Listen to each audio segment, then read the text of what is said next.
Well, hi, and welcome back to Mr. America Hart. I'm John Hart, hosting your show today. And this one's going to be a real fun one, okay? A lot of you guys out there and girls who have watched some of my most recent videos, well, let's just say in the last 3 months, okay? Not the most recent ones, but the last 3 months, you've noticed that I've done a few over 40, over 50 videos and speaking from a position of experience as well as from a teaching perspective. I've taught and trained thousands of people at this point in the last 4 decades. I'm coming up on year 39, I think, right now, 39 or 40. And in doing so, I've taken some people from square one all the way up. And if you've watched any of my videos, you know how unafraid I am. Boldly squat, boldly deadlift, boldly do bench presses or dumbbell bench presses, whichever one is best with your shoulders. I prefer dumbbell bench presses. So in any event, boldly choosing to do those exercises among all of my other bodybuilding exercises. Notice I said bodybuilding because I do use them in a bodybuilding program, and I do so safely. So my body's not broken. My clients' bodies have not been broken. Nobody that I've trained over the years has their bodies been broken from the exercises that we've chosen to do. And in using my same philosophy that I do on myself, on all of my clients, that's age 15 to, the oldest one was 87. So 15 to 87, all of them squatted, deadlifted, bench pressed. A few of them, if they had a pre-existing condition, then I would not put certain exercises on them. They didn't all do all 3 of those big lifts. However, today we're going to focus more on the squat, because the squat, for a lot of you guys out there, that one represents the most dangerous of all. I'm not saying that it is, but I can tell by the comment section that the perception is putting the back on the spine, balancing it on the spine, the spine, and breaking the spine ad nauseum. I've read this, and I know I'm rolling my eyes on that because considering the fact that, again, I've trained so many people. This is just my own experience, and I've seen so many people as well who I didn't even train use these movements into old age and not break their spine. So I kind of think that that's questionable if you're saying that just loading the spine is going to break it. Vertical loading of the spine doesn't blow discs. Okay? Now, sideways shearing of the spine, that'll take them out. So that being the case, I think I was just spitting facts. Physical therapists, most of them at least, the educated ones and the ones that are experienced with barbells and dumbbells, as well as what they do in their offices, they have never argued with me about this. So there's a safety factor involved here, as long as you use wisdom in how you load. Notice, I didn't once say the word heavy at this point. Not once. Not once. Some of you are very fired up after seeing some of my videos because you realize that it's not just me. I have people that I train who use a decent amount of weight. They squat pretty heavy, relatively speaking. They deadlift pretty heavy, relatively speaking. And yeah, they do bench presses of one sort or another, pretty heavy. And I say relatively, I should say heavy. And some of you are so fired up that you want to just bang, head back to the gym and go and get it. So today's video, I'm going to really dig in on what can we do. I'm going to give you the big fat wisdom nugget on what to do to ensure that you do not injure yourself. And I'm going to borrow from the powerlifting world one of their programs, okay? And it's an old one, so it's not necessarily the best today for powerlifting, but the elements of it we can use today in our bodybuilding, especially if you're either coming back to squatting and you want to get stronger and back to where you were, or somewhat near where you used to squat, or if you're just starting out. That's been my specialty with clients over the years. I have people starting to work out, at 65, 70, 75, 80. They've never worked out before, for real, never done a squat before, and I've had them do it. So that's the case, and today we're going to talk about this. So linear periodization, just by the name, linear means in a straight line, okay? Going from point A to 12 weeks later. Now, years ago, there used to be 8 and 12-week cycles that most powerlifters used in linear periodization. And this was before there was more of an undulating pattern that a lot of the powerlifting outfits now use. You can go ahead and check out, and you know I've called powerlifters the masters of strength, the masters of power. You can go ahead and check out either Juggernaut Training Systems with Chad Wesley Smith and my friend Marisa Inda, or you can check out Louis Simmons' The Conjugate Method, okay? Either one of those, you can't go wrong. They're great, and they're going to get you to where you want to be in powerlifting. But in linear periodization, which, again, in powerlifting circles today, it's kind of like not the best. But the elements to that we want to use in getting back to our bodybuilding training is the linear periodization, is the progressive loading over the course of 8 or 12 weeks. But we'll choose, and this is just my advice, this is just what I would recommend, because if I was doing it, coming back from having not done it for years, or if I was just starting out, just like I have my clients do, I take 12 weeks to get them up and running in their squats. 12 weeks. They do not get injured, and we do it in 5-pound jumps, which when you're talking about handling a barbell with your full body, a 5-pound jump, if you can squat, let's say 100 pounds, a decent amount of weight for 10 reps, and you wanted to move that up to, 165 pounds, then going from 100 to 165 pounds for 10 reps is going to be challenging near the end if you've only or just starting out with 100 pounds. And so a lot of the people that I've started off training who have not worked out before, I would have to kind of gauge and take my best guess as to what 12 weeks from now would look like. And maybe even go with a 2.5-pound increase using fractional plates each week. That's 1.25 pounds on each side of the bar. So it would only be a 2.5-pound increase each week. But either way, for our model today, I'm going to give you a 5-pound increase over 12 weeks. What does that look like?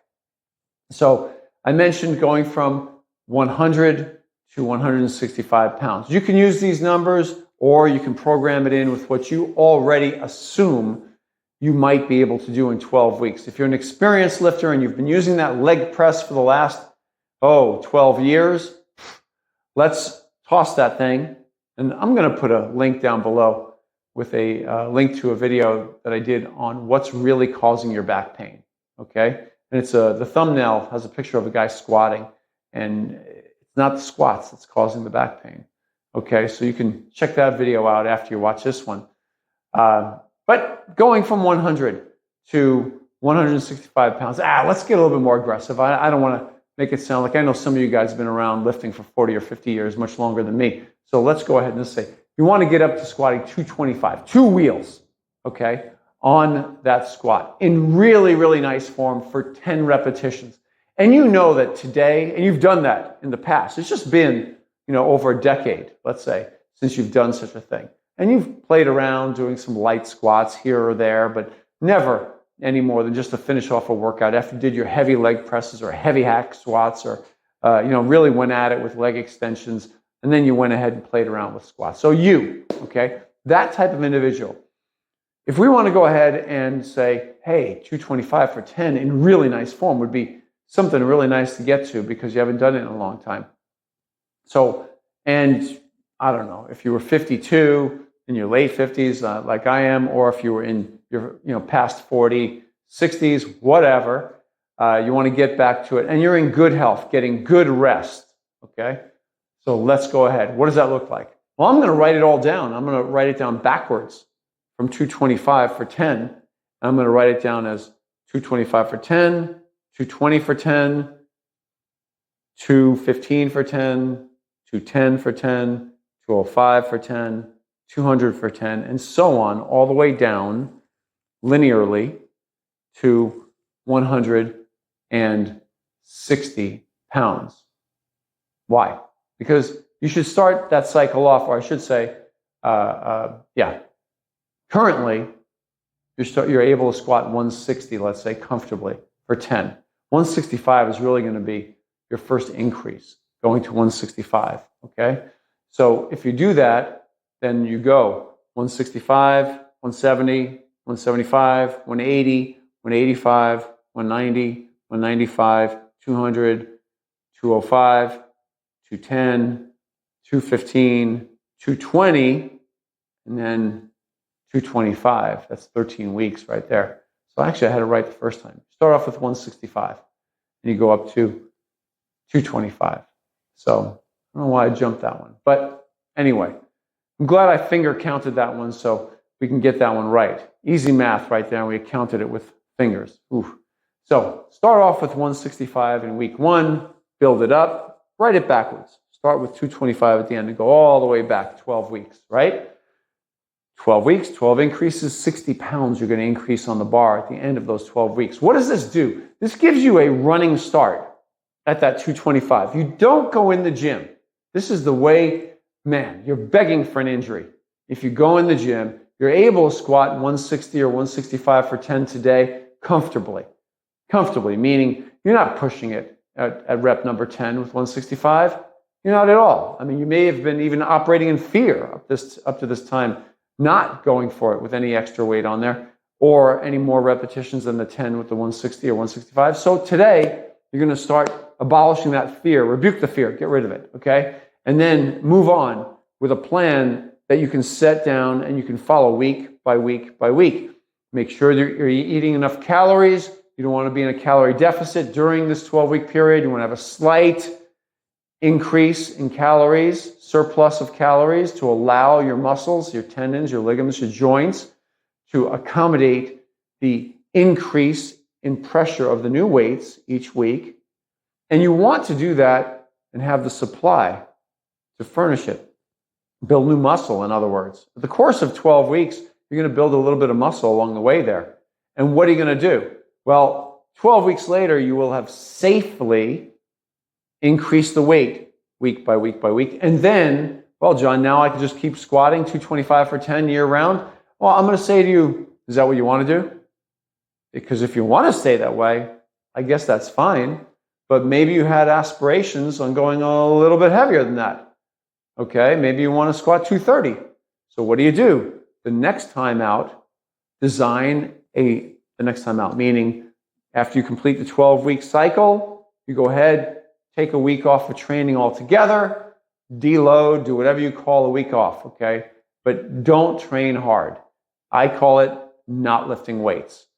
Take a week, maybe 10 days off entirely, come back in the gym, and before you come back in the gym, you spend part of your time off designing your new cycle, which ends at 230 for 10. And then again, write it down. 225 for 10, 220 for 10, 215 for 10, all the way and so forth down 12 weeks. And guess what? You're going to be starting the new cycle at 165 or 170 even. Okay? So that new cycle, in the course of now 3 months, and then a week or two off, and then another 3 months, you're putting in 6 months to build up to 230. Instead of running in the gym and throwing the weight on your body that's not prepared to handle it. Okay? So you can kind of see how having this progressive, take your time approach is full of wisdom. With proper warm-ups before you go in the gym, or before you go for your heaviest set of squats that week, then you're going to be ready. Proper warm-ups, as many as you need. Okay, as much as you need. And then going for it. And then what do? Well, each cycle you can increase 5 pounds throughout your year. In the course of 4 12-week cycles, that should take a little over a year. In the course of that time period, you won't be squatting 225 for 10.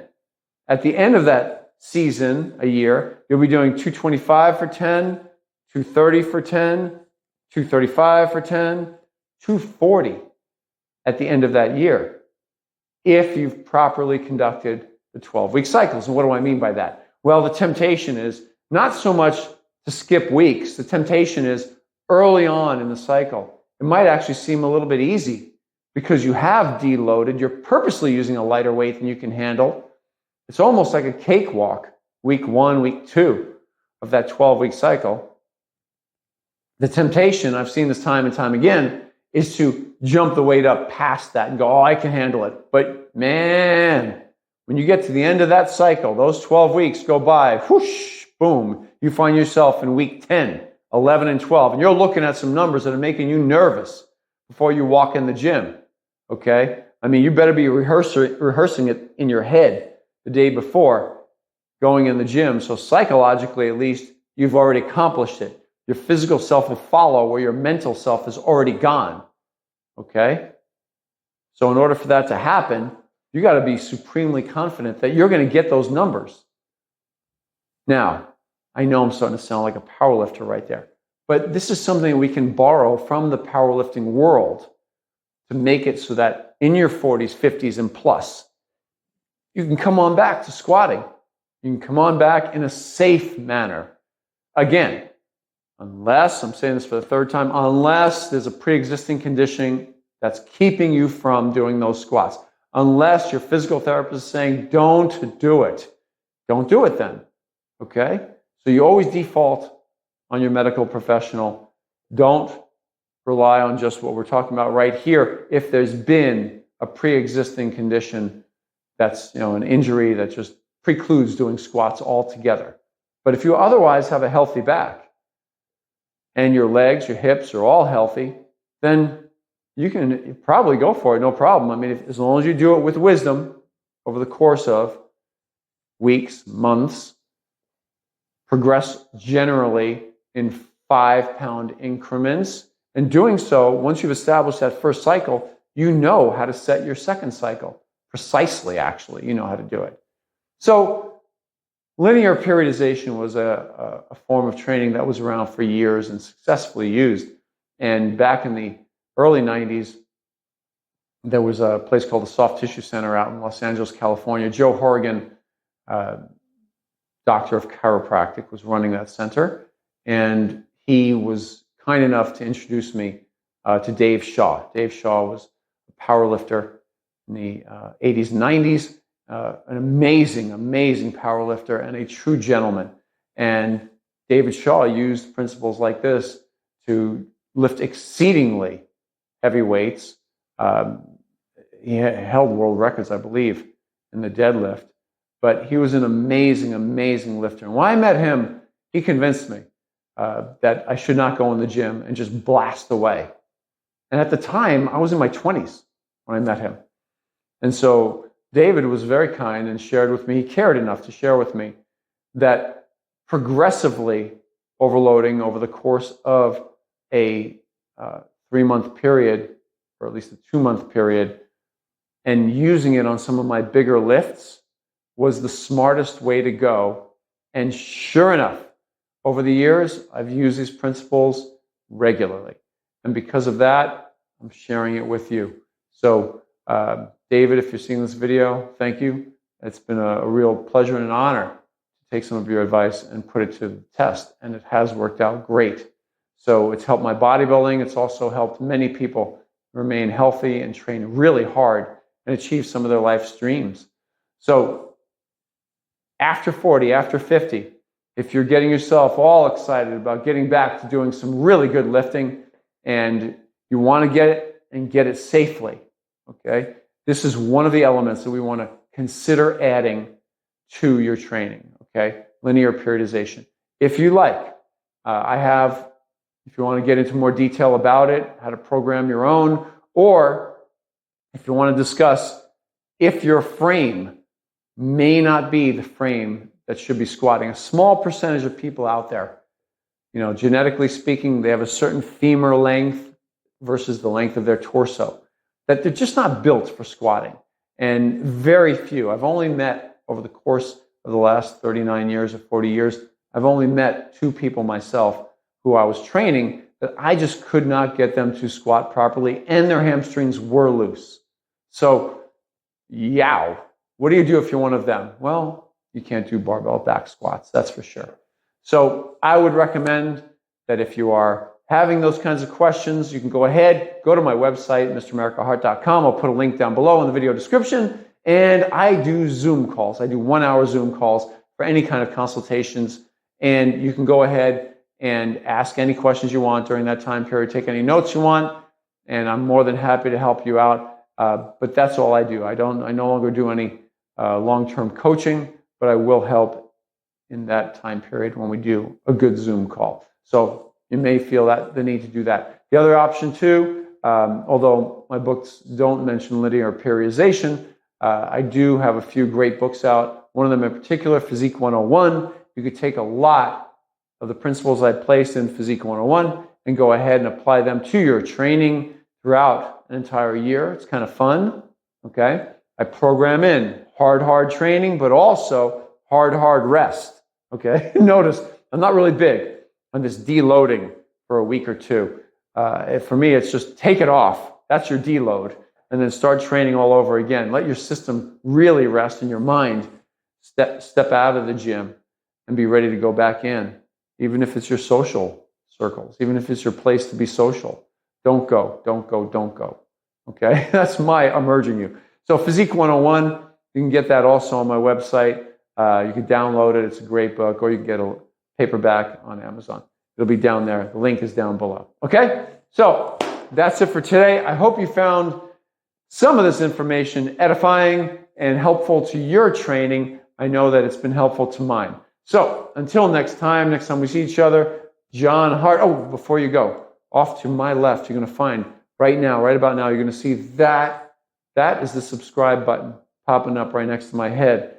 Will you tap that thing and just let YouTube know you want to subscribe to my channel so that YouTube will let you know. It'll pop up new videos in your feed whenever I have a new video pop up. And then down below, there's a thumbs up right over there. Why don't you let YouTube know that you're liking the videos that I'm doing by tapping that thing, turning it blue, and the YouTube algorithm loves it. I love it too. I will see you